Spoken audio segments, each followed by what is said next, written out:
thank first Maure and Sepideh for inviting me to share my research on the platform of foreign object. And also, particularly want to thank you for making the time adjustment.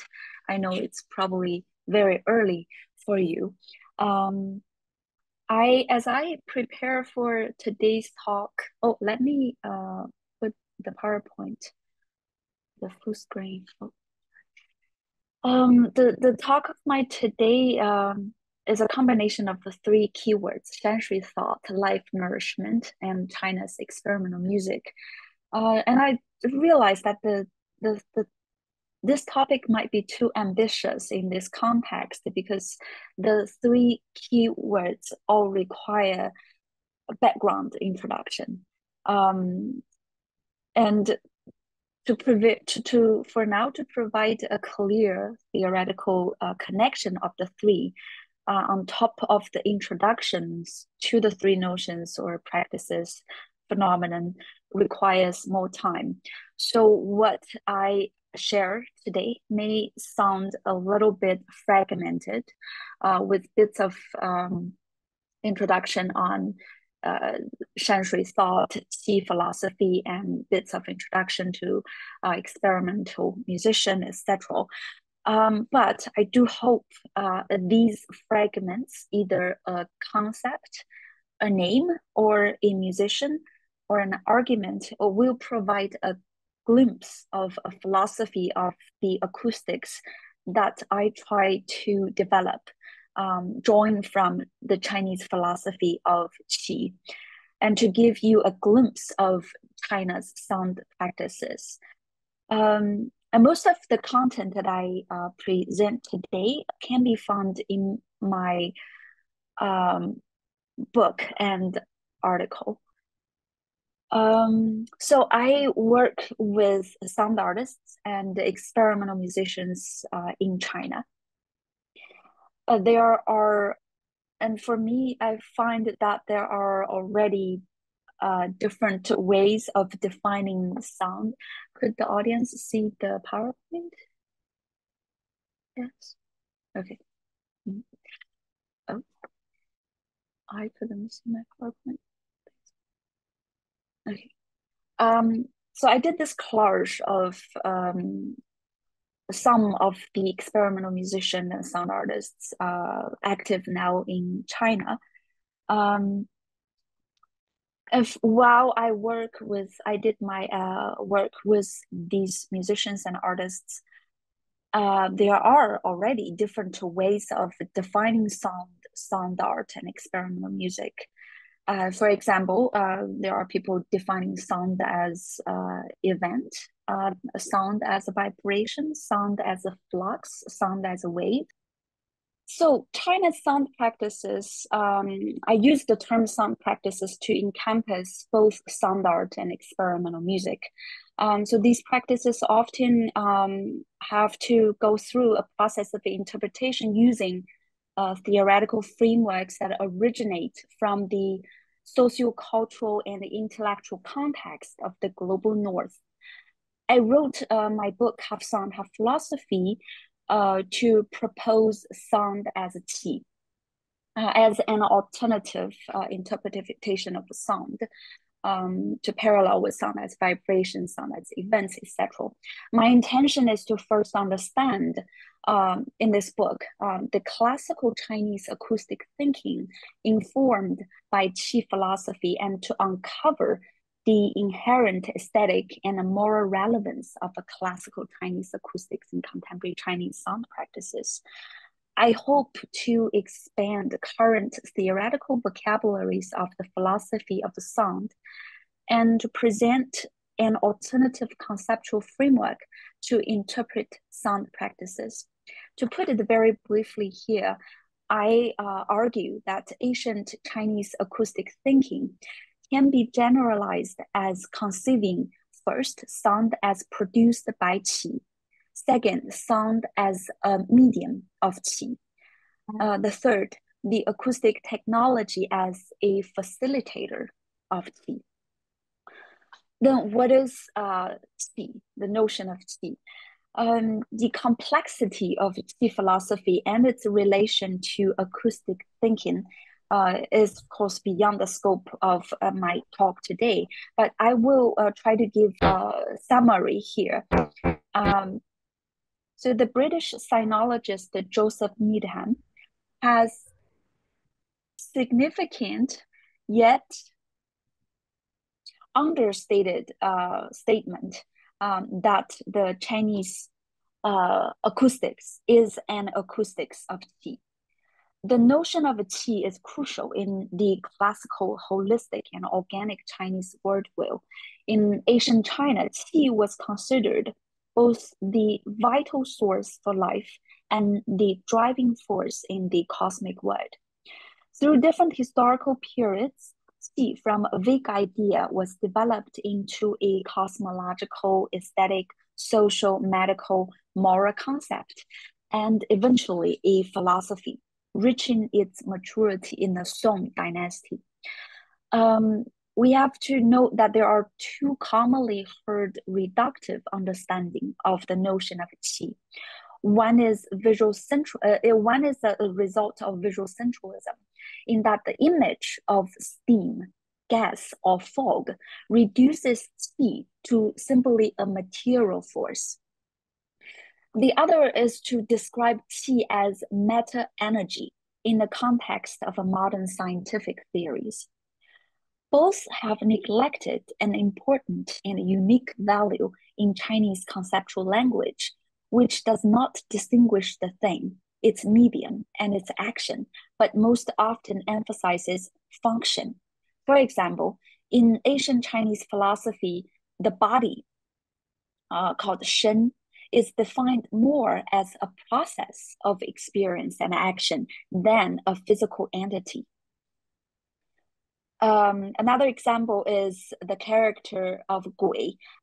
So it is the case that one character is often used both as a verb and a noun. Gui, when used as a noun, means ghost. When used as a verb, it can mean return or condensation.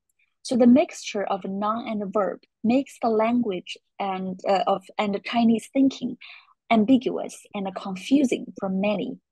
But this also makes it conceptually unique and attractive. In Qi philosophy, which informs Shanshui-thought, does not distinguish the thing and the medium in which the thing transforms. And for the matter of sound, it's the same thing. So sound is considered both as a thing and also a medium in which the thing transforms. As the sinologist Francis Julian points out, Chinese thinking does not concern itself much about the question of a being, but more with the ungraspable, the evasive, and the elusive. The Song dynasty scholar Zhuangzi, known as the Chinese philosopher of qi, defines qi as an existential process of mutual resonating, interpenetrating polarities that keeps forming an organic unity.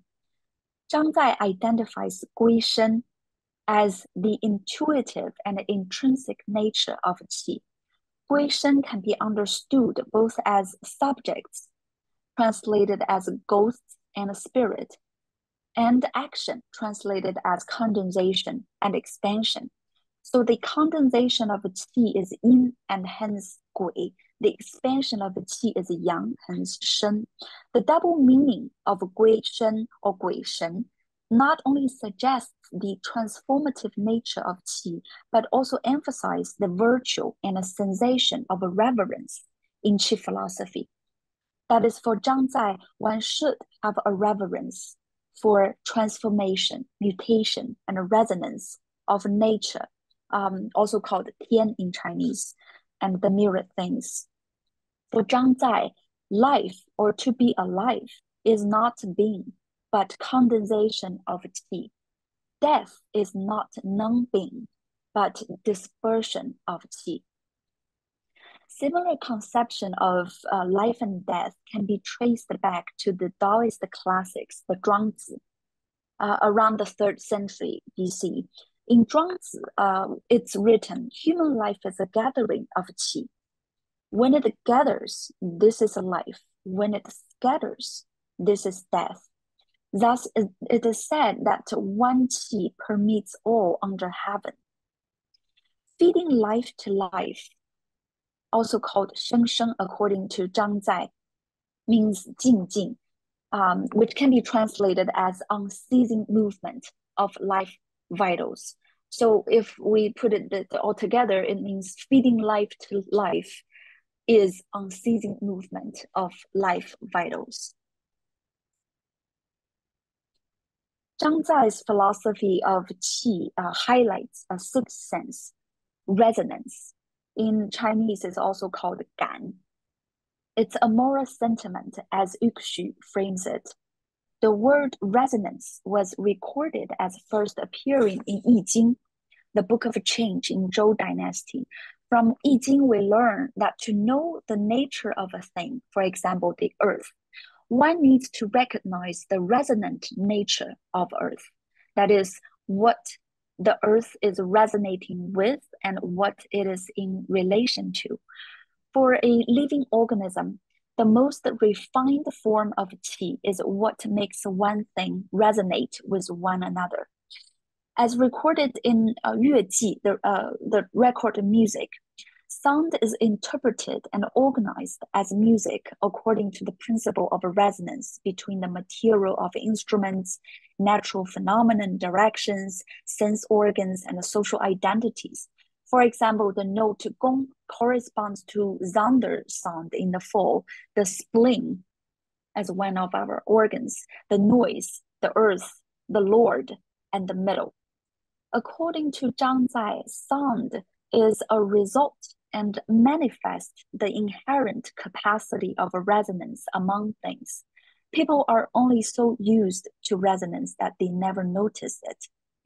It is hence one of the primary goals of Zhangzi to realize in the cosmos and in the mirror things the capacity for resonance, which is often veiled or hidden. The capacity for unceasing resonance is exactly the capacity of feeding life to life. For Zhangzi, resonance is an essential aspect of creativity. That which interpenetrates through resonance is creativity. So in Chinese, it reads as 感而通成业. So it inspires me here by reading this thought by Zhangzi of connecting the capacity to resonate with the capacity to create. So resonance is an essential aspect of creativity. So above, I briefly described the qi, the philosophy of qi and the Chinese acoustic thinking. Now I want to move on to Shanshui-thought. Opposing to the anthropocentric view of the universe, through Zhangzi's qi philosophy, we recognize that humans are one kind of the mirror things, together with animals, plants, and non-organic items such as stones or sand. Humans are a part of a web of organistic interconnectedness. Mirror things never exist on their own. They flourish through the condensation and expansion of mutual resonance. The Confucianists call such a view anthropocosmic.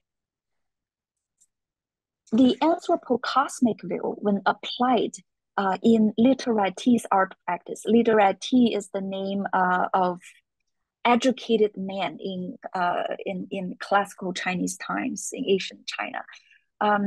So this view, when applied in literate's art practices, is developed into Shanshui-thought.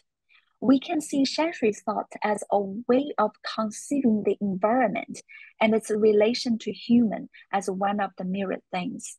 Shanshui, although it is often heard in Shanshui painting, is never a visual-centric notion.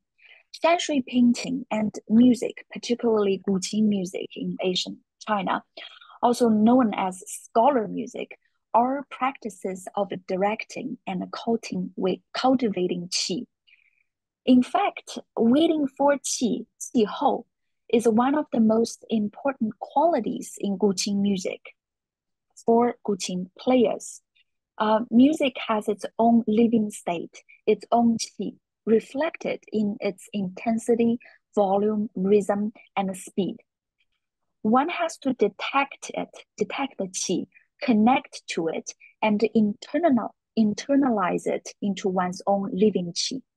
Only when qi is alive and in motion can one know where and how to wait for it. Similar to Shanshui painting, to play Guqin music, one has to first of all detect the dynamic principles of the cosmos, or to be specific, the dynamic principles of the qi of the cosmos. So, Shitao, an artist of the late Ming and early Qing dynasties, who later converted to be a Buddhist monk known as Daoji, in his famously profound and difficult essay called Comments on Painting, developed notions of yin-yun and hu-wei tuotai.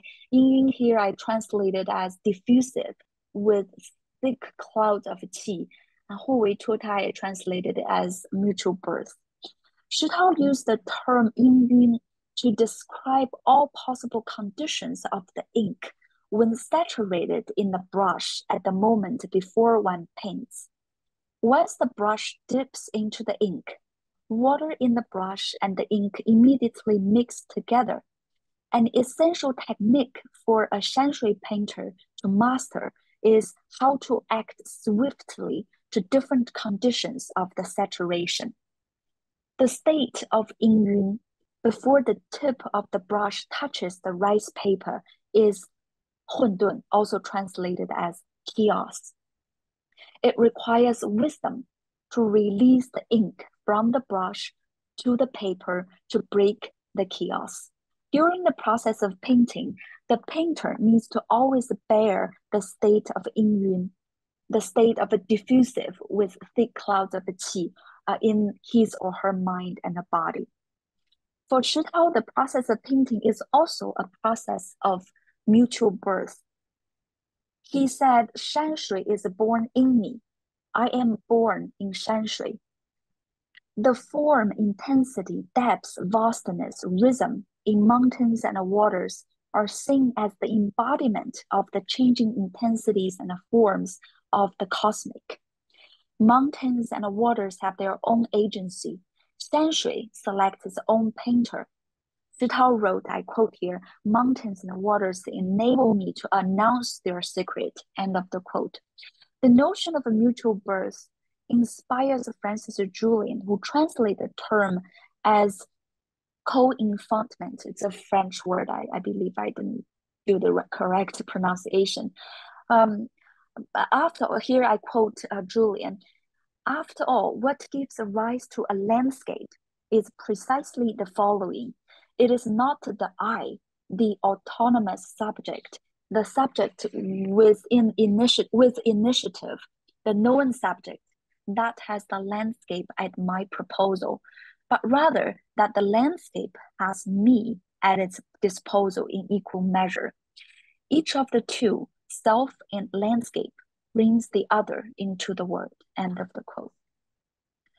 Although most contemporary discussions of Shanshui-thought develop through the visual and the literary, there is an inherent acoustic nature in both Shanshui painting and Shanshui-thought. Shanshui-thought rewires our sensibility through which we perceive and live in the world. For the rest of the time, I will use examples to show how, through Shanshui-thought and Qi philosophy, music, particularly experimental music and improvising music, performs a more aesthetic function of life nourishment, also life, feeding life to life. Here I want to introduce Chinese experimental and free improvising musician Li Jianhong. Li Jianhong began making noise, psychedelic, and improvised music in the mid to late 1990s. It's a golden age for Chinese rock music industry, when rock music became more mainstream and more commercialized. From its beginning, Li Jianhong distanced himself from mainstream rock music. He has organized one of the most important experimental music festival in mainland China with the laptop musician Wei Wei, also his wife. The festival is called RP, Second Skin Music Festival in the city of Hangzhou, where I am based now.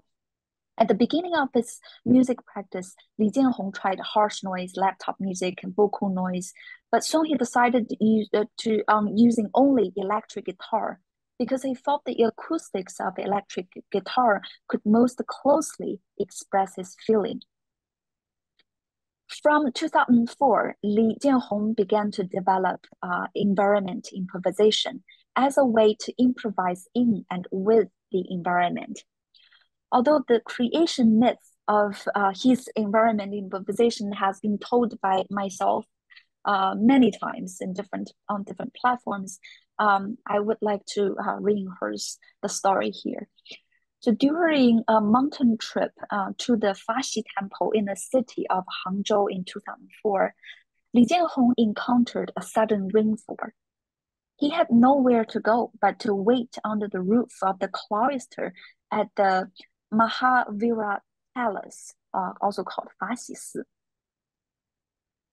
He later wrote, I still remember the rain, watching it, marching towards my direction from the other side of the mountain, then hearing the rain washing over the trees, sensing the smell from the summer earth, the smoke from the burning incense, the chanting sounds from the inside of the palace covering the entire temple and the mountain. I fell asleep. The rain, originally that of the universe, became my rain because I existed that day. So as I read this, his reflection on that experience, for me, what Li Jianhong has described is an anthropocosmic experience of rain listening. It might not be a coincidence for Li Jianhong to fall asleep, considering that Gaston Bachelard, the French phenomenologist, emphasizes the dream nature of anthropocosmic experience. During the rain listening experience, awake or asleep, Li Jianhong's body is directly connected to the cosmos as a mutually constitutive whole. At the same time, a living cosmos within opens up to all that surround him. And this is the beginning of his environment improvisation. I call such recognition of the interconnectedness of mirrored things and the cosmic an anthropocosmic audition to avoid the term vision. The point I want to make by creating this new term, anthropocosmic audition, is that through the anthropocosmic audition, music becomes a means of regaining an existential sense of life vitality. To put in another way, music performs a moral aesthetic function of life nourishment, similar to the notion of 养生 in Zhuangzi, translated as feeding life to life. The feeling of getting connected. Oh, here I want to share clips of Li Jianhong's music that he, the free improvising music after this rain listening experience in the album called 12 Moods.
will stop here. You can find most of Li Jianhong's music on Bandcamp, just under his name, Li Jianhong. So Li Jianhong's environment improvisation actually first posed a question to me, that I wonder, as a environment improviser or free improviser, how do you know when to stop, when to start, what sound to make when you are in a collective improvising event, or in a environment in improvising event? Then for me, this way of acoustic knowing opens up a new way of knowing, or we would say a new way of understanding epistemology that I named as tacit resonance. Tacit resonance is the inconspicuous aspect of knowing through sound. And for me, actually, a large part of acoustic knowledge shared among musicians, or shared among us in everyday life through sound, is inconspicuous. It operates in a way best described as 默契, tacit resonance. 默契 translated as 默, in 默契 translated as tacit or silence, while the second term 契 translated as agree, contract or bond. The Chinese term, I didn't put it on a PowerPoint here. The Chinese term for qi means intimate friendship. So friendship written as two hands, left and right. Let me just add it.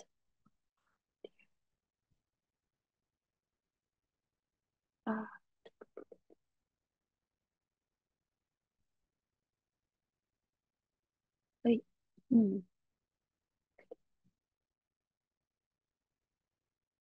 Okay, here it is, so tiny. Okay, so this is tacit resonance, the term for resonance, qi. In classical Chinese, the term qi is two hands, right and left hands, and it means friendship. And this is a perfect body reference for the notion of tacit resonance. So tacit resonance suggests an epistemological relation between the organism and the environment that is very different from consumption, how organism is often related to environment nowadays.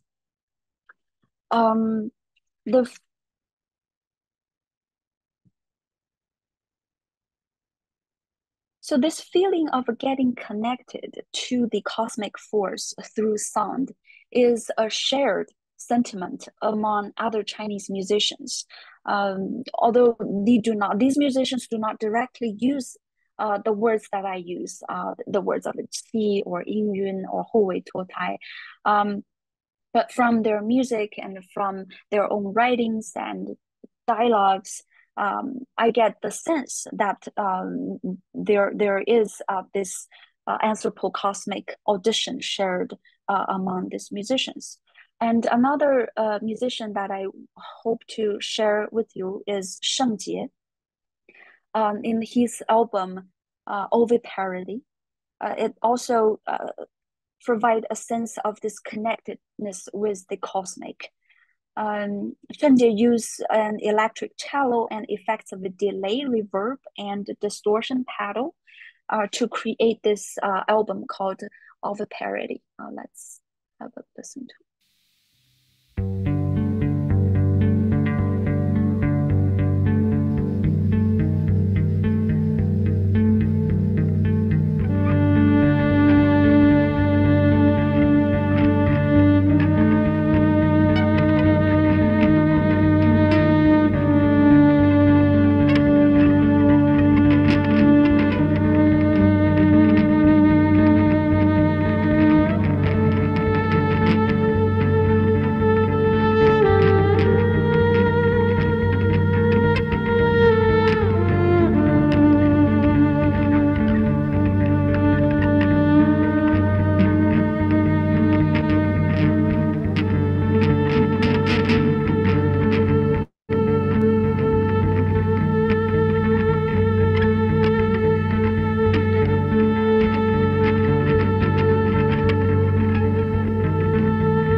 stop here.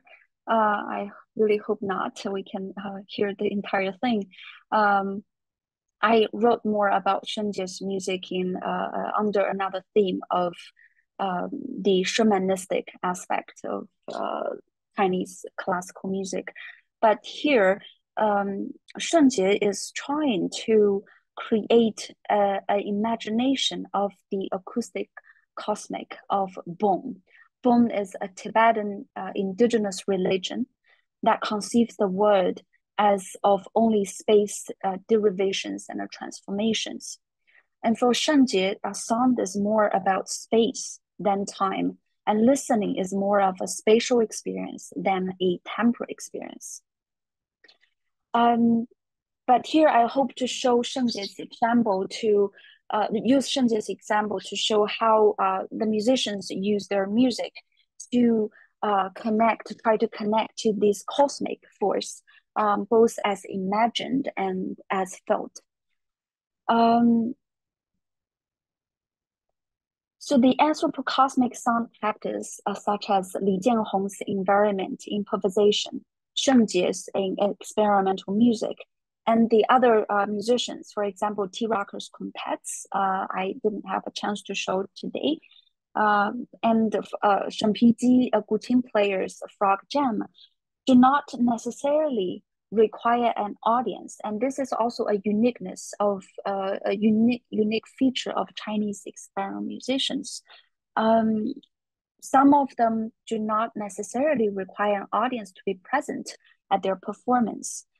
And in other words, besides the function of education, entertainment, or propaganda, music created in the anthropocosmic sense serve the function of self-care. It is auto-musicking, and it leads to life feeding.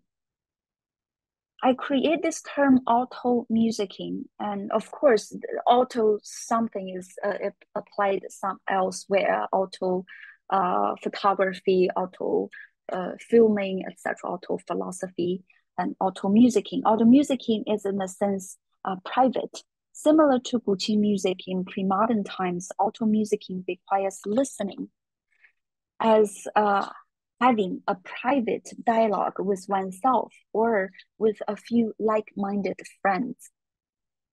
It opens an inward expandedness that directly vitalizes oneself, inciting the internal dynamism, the cosmic within. So to make music, even for Li Jianhong, to make music in an open environment, in the nature, in the city, street, it is really first about opening up the inner world, the inner cosmic, to develop the inner world, to get connected to the outer side, to the outer cosmic. So auto-musicking as self-care and a self-feeding practice is different from music therapy in the clinical sense, which presumes a self that requires a cure for an unhealthy mental or physical state. And similar to Tai Chi, Qigong, jogging, keeping birds, appreciating tea, or practicing calligraphy, auto-musicking as life feeding or life nourishment is an everyday practice. It is the condition of living, not its salvation. To create music anthropocosmically is to treat music as the nutrition of life, in the sense that to engage in musicking is to enhance our ability to resonate with mirror things and with Tian, translated as nature, the cosmic environment, or heaven. Anthropocosmic music answers to a synthesis of both the Tian, explained as the generative force that has created mirror things like the thunder, the tornadoes, and the improviser's imagination of Tian. A music event does not represent any designed system, nor does it present any relation or sensation, but is the relation and the sensation. Okay, so that's the end of my rather fragmented talk today. And I want to see if you have any questions, and we can have further discussions on the points that I probably haven't clarified in a talk.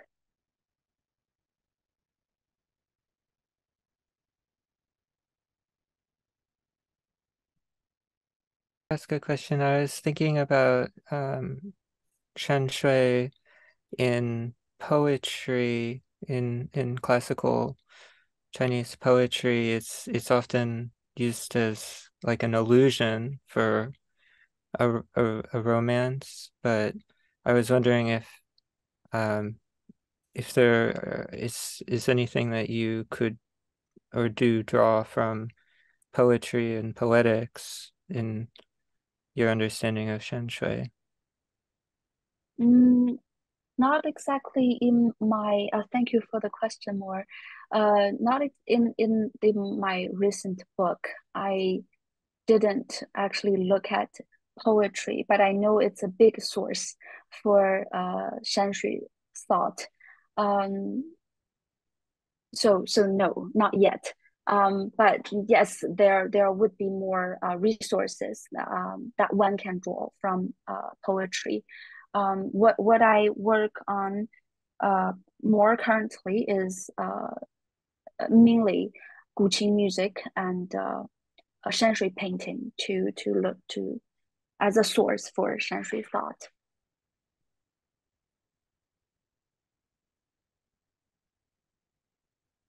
And I see that Martin has his hand raised, but could you say a bit more about what Gucci music is?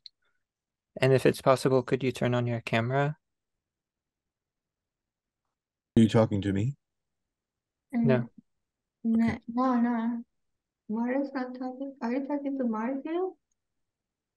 No, I was waiting for Jing to respond. Oh. To respond to. Oh, yeah, if possible, could you say a bit more about Gucci music? What is that? Guqin music. Yeah. Um, hmm, it's pretty difficult to explain what it is in one or two sentences. It's music practice mainly by literates, educated men in ancient China. Um, let me. And if it's possible, can you turn your camera on? Oh, I didn't have my camera on. That's weird. I didn't actually turn it off. Mm. Uh, There. Thank you. okay. So guqin is an ancient instrument in China, but it's often played by the educated man, the literati, a special class. And it's often played together with by the educated man himself or for a few friends. And I derive most of so Gucci music for me is a great source for understanding how qi works in Gucci music. And there are, if we look at the books written about Gucci music, so there are of course the hand gestures and all the techniques for Gucci music, but the instrument itself is seen as a very important tool for channeling or cultivating qi. So one plays music not just to entertain, but one plays the Guqin music to get connected to the environment, to the nature, and to probably nourish one's life. Yeah, I could really just do a very, very simple description of Guqin music. And in my book, I have here and there reference to the philosophy of Guqin music more. Yeah.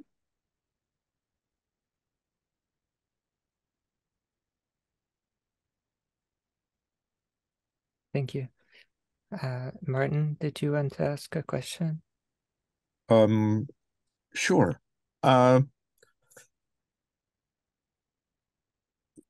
Since your approach to Chinese sonic aesthetics already incorporates the influence of recording technologies and sound production technologies, and there is a discernible difference between, for example, the kind of deep listening that you seem to be invoking with respect to Pauline Oliveros and improvisation. And the examples that you gave involved traditional Chinese instruments, acoustic instruments. If we can think about further hybridization, do you conceive of a way by which the advances that have occurred, for example, within the African American and Brazilian jazz communities, and the level of musical sophistication that those traditions bring to melody, harmony, harmonic rhythm, percussive rhythm. Do you see or expect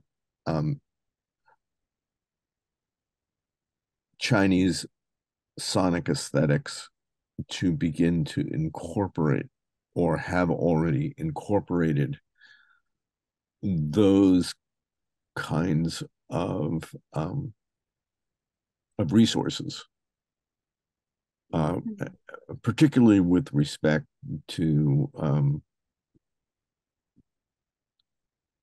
cognition, with respect to the capacity to improvise?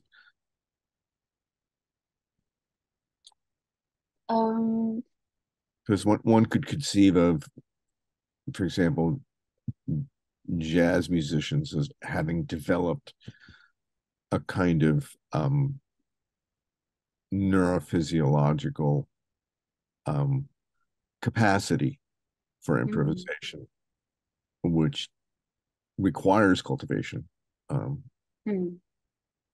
So I think that lays out the question. This is really fascinating. Let me just say that this is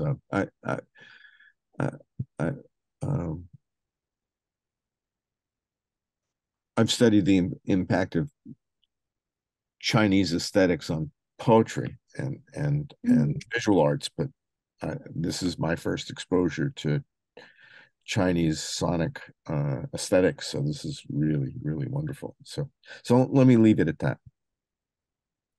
Thank you so much, Martin, for your question. I was actually a bit thrown off by the interaction at the beginning, so I apologize for not being so well organized. I didn't. It's a really great question, and I actually considered that while I wrote my book.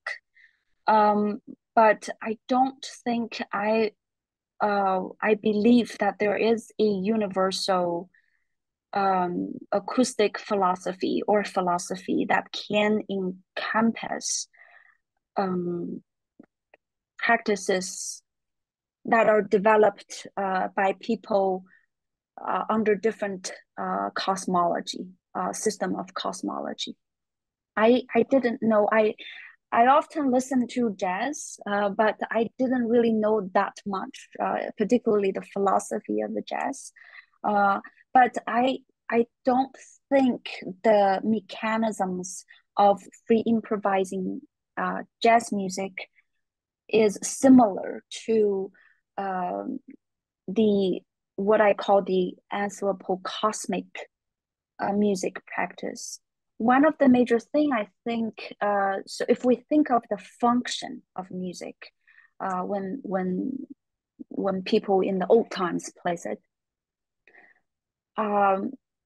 is jazz music played or created for the musician themselves as a way of cultivating their own life vitals, life energies, or is jazz developed as a art that involve the others to be heard by the others? That question, well, is that a question? Well, what I want to say is that the anthropocosmic music practice in both ancient China and in contemporary China by some of the experimental musicians is a very particular kind of music practice that serves the function of self-care and life nourishment. It doesn't require it doesn't ask the music to entertain, to serve a function for the other, but it mainly serve a function for the self. But then it's not selfish. I don't think it's a selfish, but it's actually a very necessary artistic practice that we needed today. And we need this, particularly after this 3 years of a pandemic. I ask a lot of, what we do as scholars and writing theories and writing arts, and what the artists, when they make arts, what's the function of that during this 3 years of pandemic and during this particular political system? It seems useless in a way, politically, if we think of the public, the community. But then it does serve a function of what I call auto-musicking, of self-care, of cultivating the life vitals, maybe secretly. You don't even have to make a sound to play environment improvisation. You can play the music in your head while listening to the cicadas outside the window when you are quarantined in your own bedroom. That's musicking too. So in that sense, I'm not expecting the Chinese sonic or the acoustic philosophy to incorporate practices that is really different from the classical Chinese way of making music. That doesn't share a cosmology of qi, but I do believe there are similarities. It just like the similarities intellectually, and we have Western philosophers that are similar to Chinese philosophers, but I do not expect one to incorporate another. If I could respond, that was a really wonderful answer, very illuminating for me. If I could respond with a follow-up, first of all, I would say that jazz musicians definitely experience their art form as a form of self-care, and partially out of the conditions of seeking a sense of freedom in under the conditions of repression and oppression, but spiritual as well.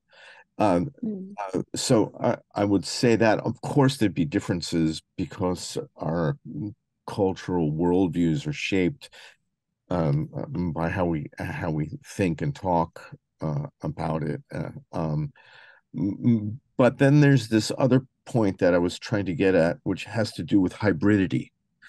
And one of the remarkable achievements that has really come out of jazz has been what might be considered world music, where, for example, there was a program at the Creative Music Studio in Woodstock, New York in the 60s and 70s and continues under the figures like Carl Berger and Charlie Hayden and so forth, Anthony Braxton, where they would incorporate, for example, the percussive rhythms of Turkish, of Indian, of Algerian, Moroccan,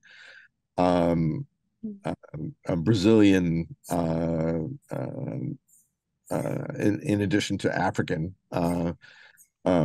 rhythmic structures, but also exploring with pedal points of the modal music of India and Persia, and so this kind of hybridity generated lots of really spiritually awakening, but also fascinating kinds of explorations.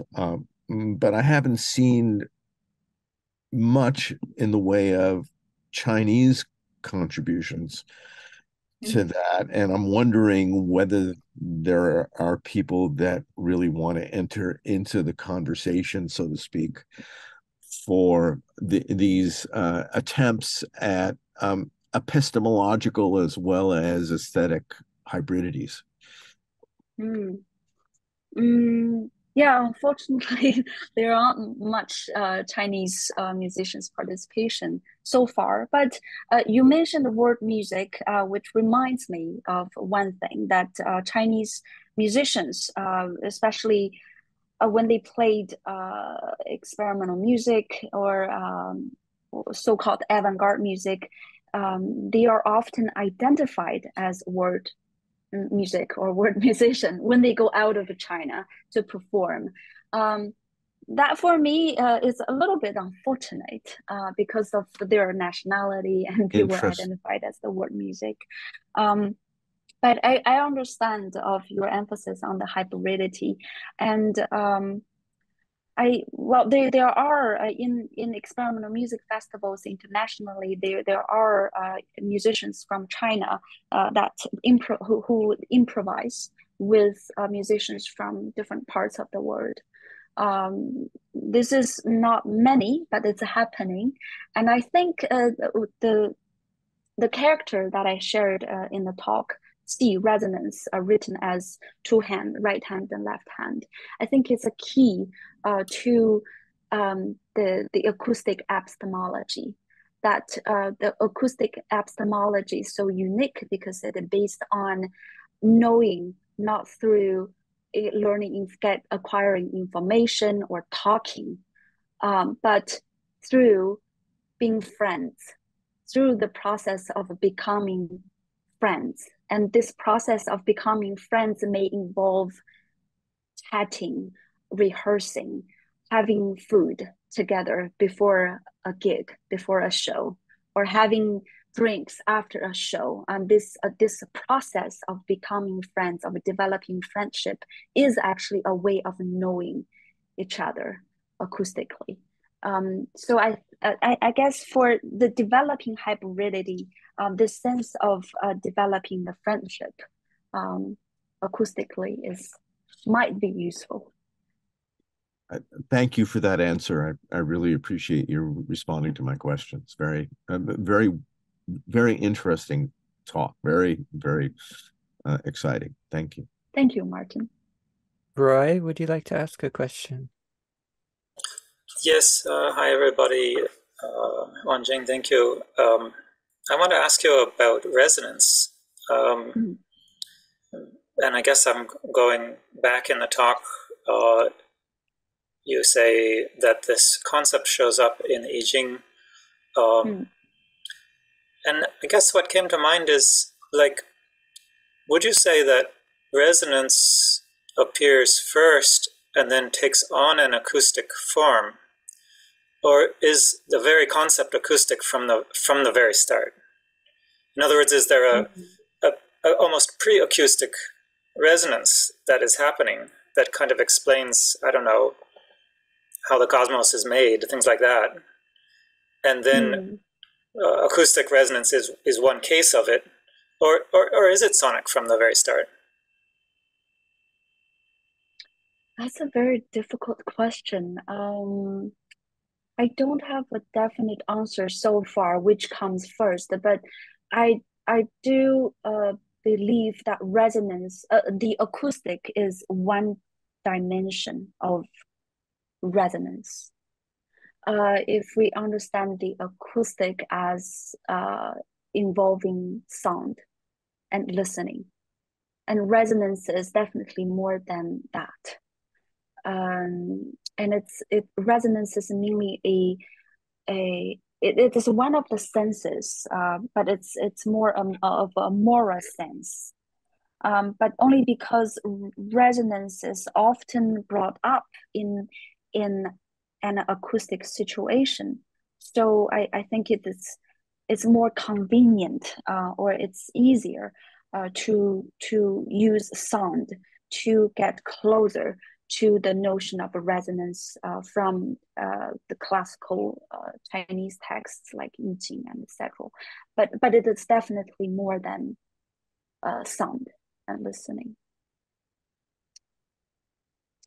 But I think resonance provides a very basic working principle for how sound works, at least in the context of Chinese acoustics.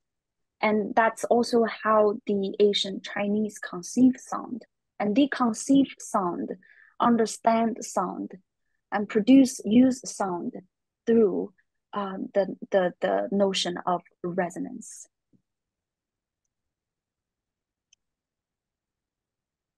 Yeah, that's how, so far. I know it's not a very satisfactory answer, but it's a really difficult question. No, it works. Thank you. Thank you. Renzo, would you like to ask a question? Thank you very much, Maure. Nice to meet you, Jing. Unfortunately, I was a little late. I can hear you all your exposure.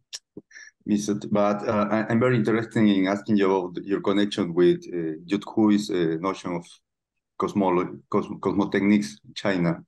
And he used one terminology that is intellectual intention, that is against the Western tragedy in arts, in Chinese arts, or in not Western arts. No, intellectual intuition in this aspect is for him how we create creativity aspects of creating some art or music or painting, everything, and with against tragedy in this sense. No, in art and cosmotechnics, he used this terminology again, intellectual intuition. That here in Latin America, I put in my context too. That is in shamanic practice too, in painting, shamanic practice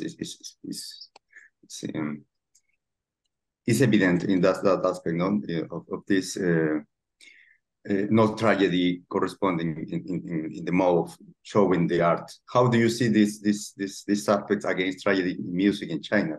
You're focusing on that, and in improvisation especially, no, or in this kind of musical practices, this intellectual intuition. Thank you again, Jing, and I hope so. My question is a little clear. Can you, if I may, could you type your question in the chat box? I didn't get the terminology that you brought up at the beginning of your question.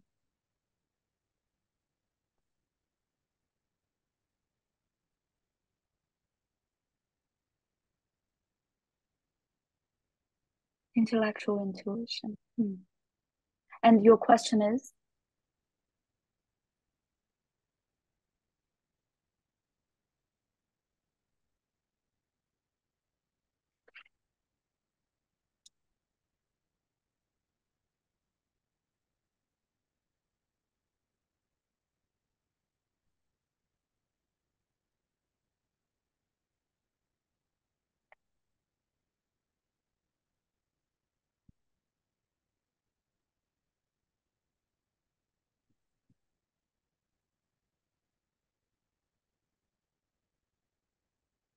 Hmm. Oh, Western tragedy. Hmm. That's a big subject. I think the tacit resonance for me describes the intellectual intuition. Um, this intellectual intuition as against a system of knowledge that can be acquired through the process of education and learning.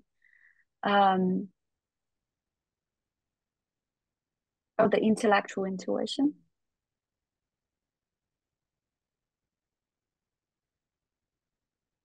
Okay. Which point does Xu Yu brought up in his art and cosmetics?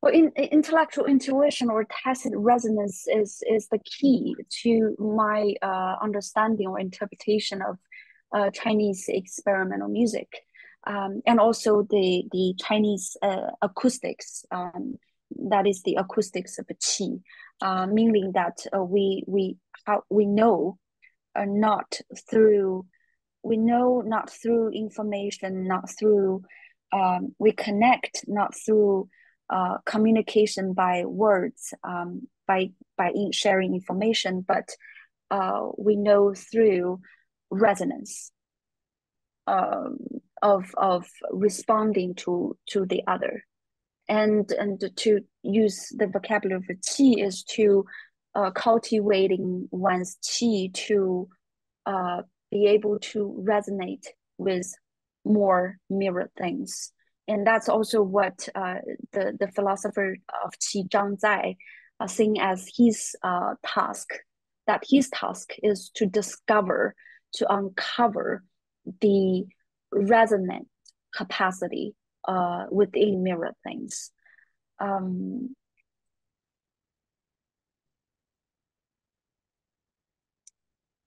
Zhongshan, yes.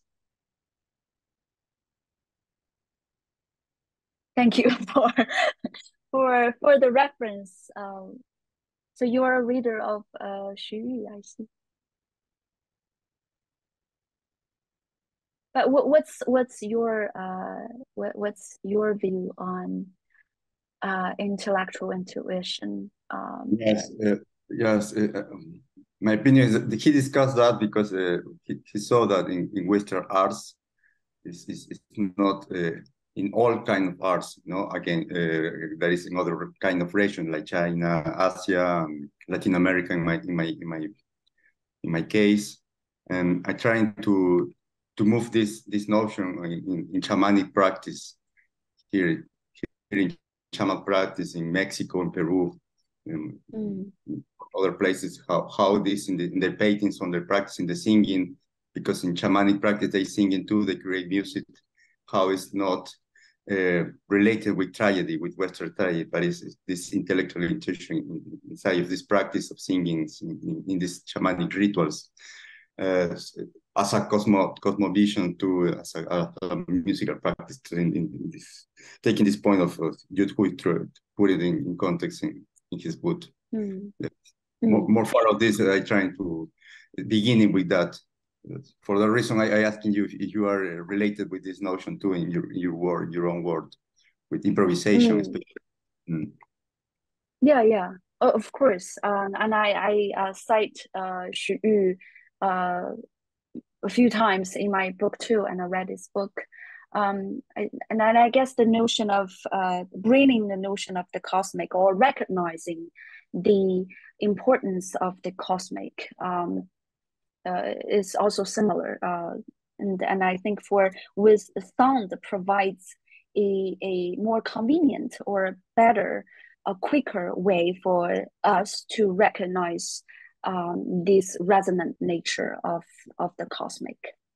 But what I emphasized today is that to connect or to resonate to the cosmic is not really is directly resonate to the cosmic, but it's really to make ourselves the cosmic within ourselves alive first to be able to connect to the qi of the outer cosmic. Yeah. There's a question in the chat from Shreya that I'll read it out loud. I was wondering that since qi studies are often represented as bodily maps when they're related to health or acupuncture, are there any visuals of sonic or musical notation of qi in Chinese traditions, maybe brush paintings? Yeah, in classical, like in song painting, the Shanshui painting. For me, there are some, not all of them, but some of the paintings manifest or present the painter's acoustic experience of the landscape. So for me, these paintings is a acoustic presentation of the literati's experience rather than the visual experience. Is that, did I answer the question? I'm sorry, it's getting late. I think that was Yes. a good. Okay. There's notation for the Guqin as well. Guqin music. Yes. I think that what you're saying regarding the paintings of mountains and water as presenting an acoustic multiplicity of realms is very interesting. The images of the hand gesture and its connection to different animal shapes. And also there is a practice called xiao, whistling in Asian China. And today maybe we can call it singing or throat singing. In the book of Xiao, there is the textual descriptions of how to do the transcendental whistling there. So not only visually, we have the manifestation of qi, but we have textually, we can also get a sense of qi.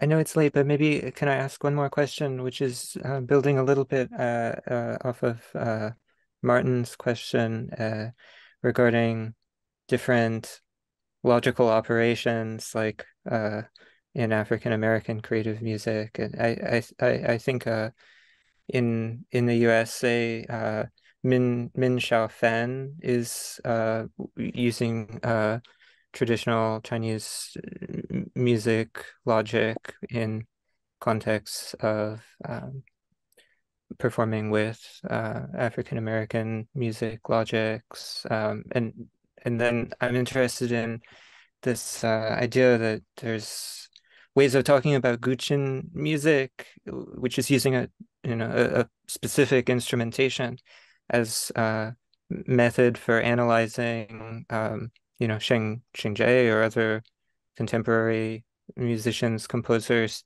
who are working with different instruments. So I'm just wondering how, if that's translating different logics, or if they're just serving different functions. I guess how would the analysis of Guqin music apply to, if you could speak a little bit more about how that would apply to some of these contemporary composers and musicians. I didn't really know much about the particular musician that you brought up, Min Xiao Fan. Oh, no, I'm not necessarily asking about her in particular. I mean the musicians that you're working with. Okay. How Guqin music, well, one thing about Guqin music that inspires my interpretation of contemporary Chinese musicians is its emphasis on space. Because when we talk about sound art, space seems to be the unique thing that makes sound different from sound art different from music. And usually the narrative is that music is based on time, is an art of time. But Guqin music is actually an art of a space. It emphasizes more on the space. The practice, the placement of a Guqin requires a certain place, and the performance of a Guqin requires a particular space. And so that would connect to Shenjie's music notion of understanding music more as about space, less about time. And the way that Guqin, please stop me if I'm not answering your question, and you can ask me more. Because I don't think we have the same as musicians in mind. What I have in mind are all the musicians I described in my book.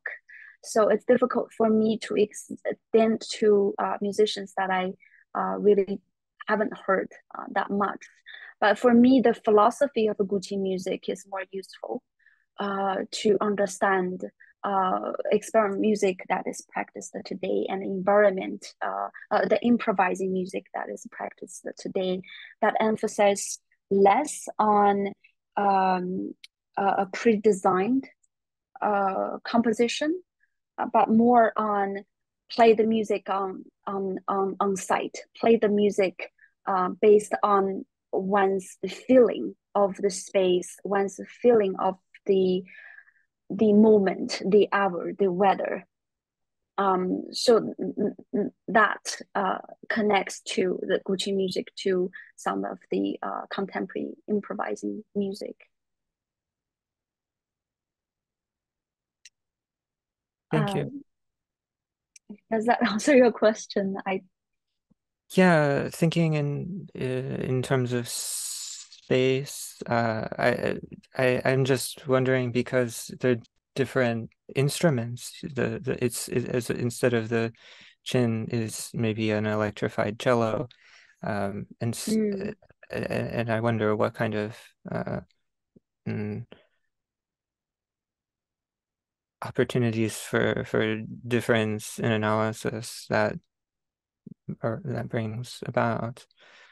But I really thought that your response about how maybe the logical operation of the African American creative music serves a different function from auto musicking, even if there are components of self-care in both, it maybe is a different relation to public space. I'm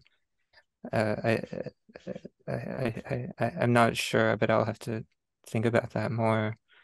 But then, yeah, I'm always interested in what the role of the instrument itself plays and how you analyze the music of Li Jianhong or Sheng Jie, or those that you've studied. I try to be very helpful in expanding a notion or a philosophical system to the other cultural or historical contexts. I understand there might be similarities between different logical systems behind music communities. But I would be very careful of claiming any universal usage of any phrase. Maybe a word or a notion works as helpful to describe something in another context, in another musical community. But I don't think the Chinese philosophy of the acoustics would easily expand to the overall logic of music. Can I ask one more question, which is just then, is that because at the end of the day you think like a non-Chinese person would lack the sensibility to interpret it, Guqin? Or With what? I guess the question is just about the sensibility of interpreting Guqin and the role of that in the limits of extending the philosophies. You mean different people would feel the sounds or the music of Guqin differently? The sensibility of Yeah, Guqin I mean, yeah, differently? it might be heard or interpreted differently. Yeah, of course. Drawing from our own listening experience and musical knowledge of the same thing, one would hear the same sounds very differently. But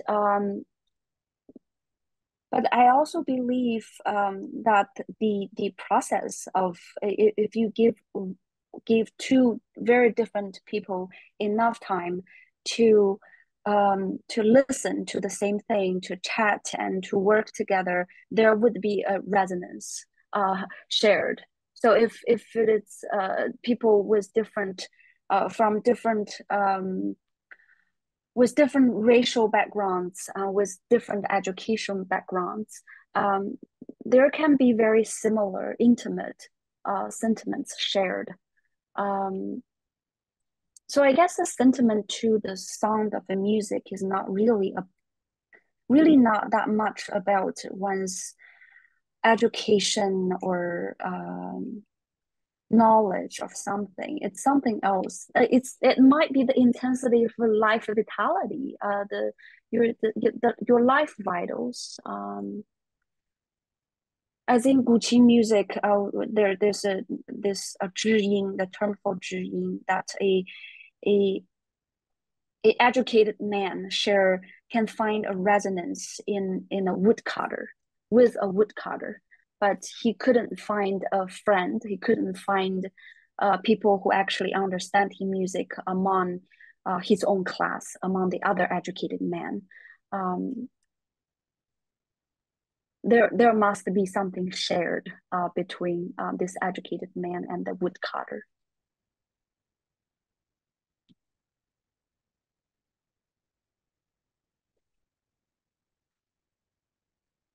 That's a nice word, a trans-individuation process.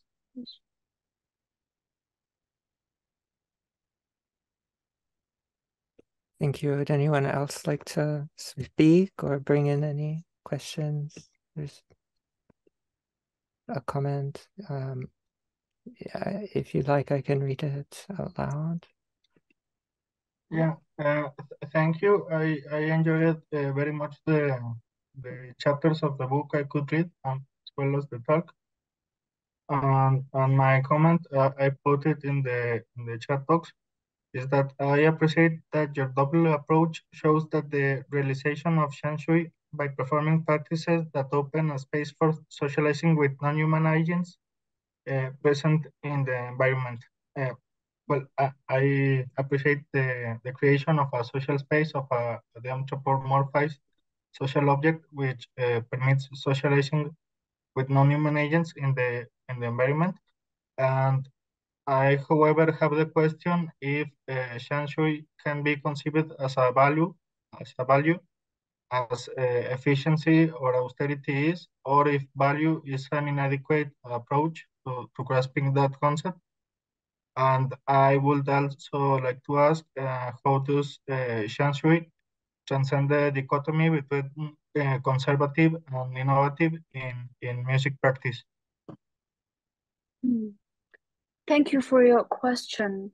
How appropriate would it be to conceive Shanshui as a value? I would say Shanshui is not directly a value for me. it is more of a way of understanding one's environment and one's relation of with the environment. So it's a system of a thought, I would say, which can of course be later developed into values. But it first of all and most importantly, Shanshui is a Chinese way of conceiving the cosmos, the nature, the Tian plus humans. And here humans is understand as nothing unique. Humans is similar to a stone, a tree, as one of the mirror things. So it's not directly conceived as a value, I would say.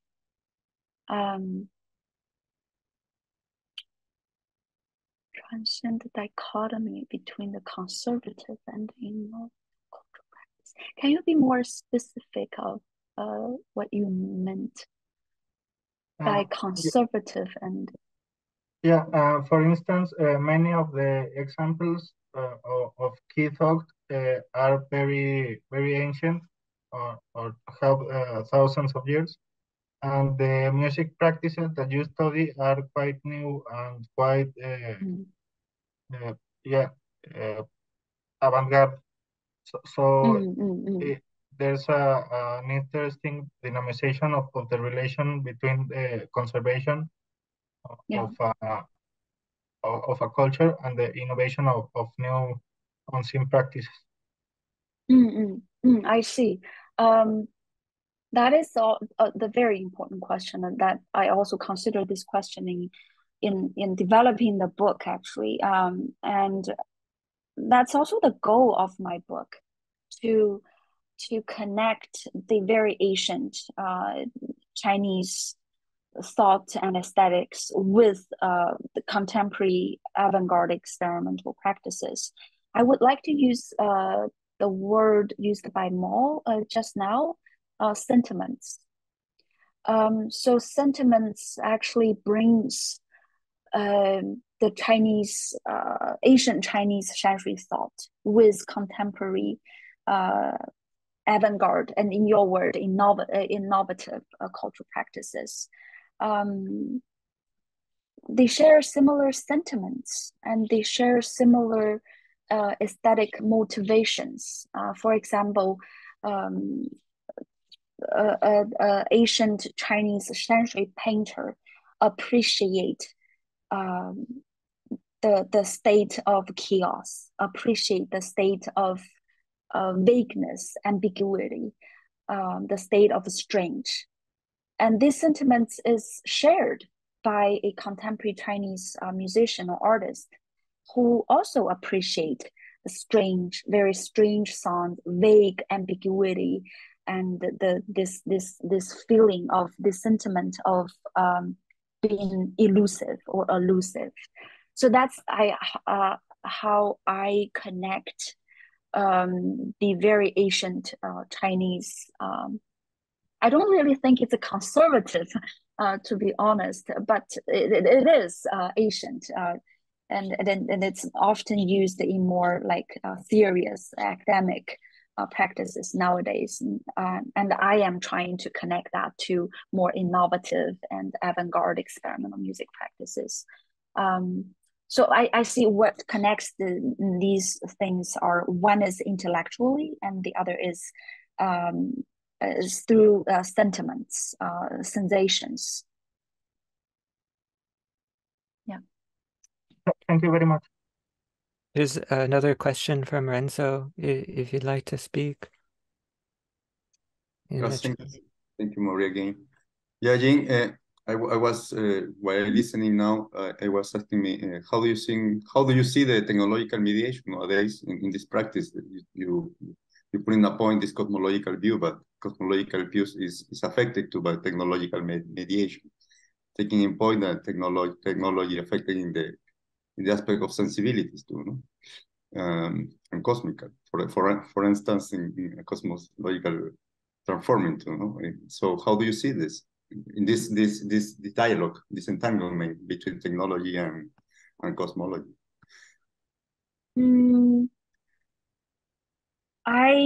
So if to give a very lazy answer to that, if we use the philosophy of qi to understand Chinese acoustics, then technological tools or technologies are seen as a medium of qi. So the technological mediation, a guitar or a guqin or a recorder, even a synthesizer, are all channeling the cultivation of qi, and they are all tools used by the musicians and artists as detecting, waiting for qi to connect, to happen, to transform. And of course, this isn't easy. This is a very lazy answer.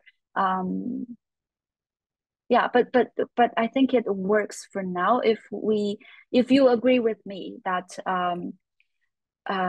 we can see these acoustic technologies as a channeling tool for qi.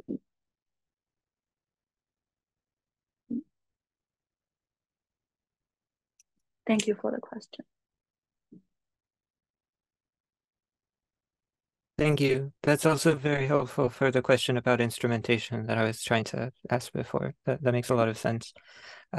There's another question from Shreya. If you have any examples of the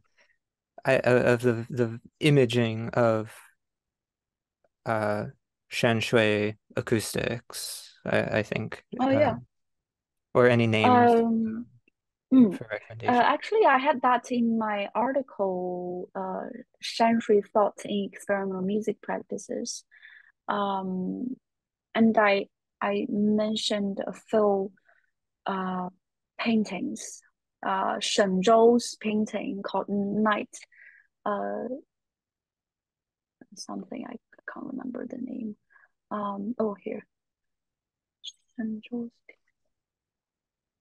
It's a depiction of a scholar, a literati, sitting in his study at late at night, listening, and he actually describes what he listened on the painting, on his painting. So from the texts, you read what he hears, and the depiction, the painting shows that he is listening at night. And I guess the theme of the pick of night is also an intention to emphasize that, without much visuals, he listens.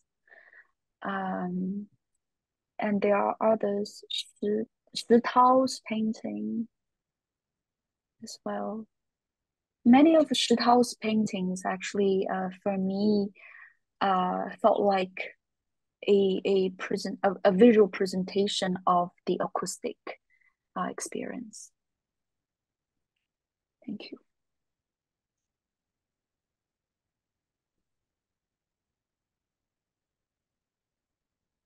Thank you. Are there any other questions from anyone?